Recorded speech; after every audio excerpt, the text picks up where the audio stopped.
В этом году в республике откроется чувашский агромаркет с фермерской продукцией. Об этом глава региона Олег Николаев рассказал на деловой встрече с председателем Совета Центросоюза России Дмитрием Зубовым.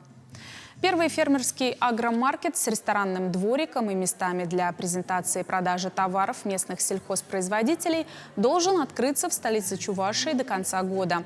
Фермеры получат новую площадку для торговли, а покупатели – быстрый доступ к свежей натуральной продукции напрямую из сел и деревень региона. У жителей Чувашии была возможность стать соавторами названия агромаркета. Из 70 предложенных вариантов комиссия отобрала 5 наиболее креативных.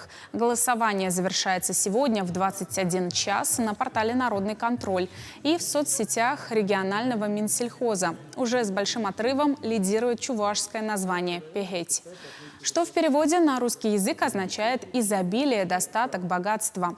Председатель Совета Центросоюза страны Дмитрий Зубов тоже поддержал название агромаркета на национальном языке.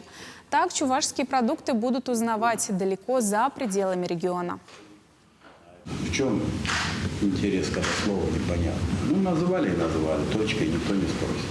А когда назовете «пихеть», каждый спрашивает, а что это такое? Ты уже начинаешь рассказывать, и каждому это идет. Это очень важный шаг, чтобы было непонятно.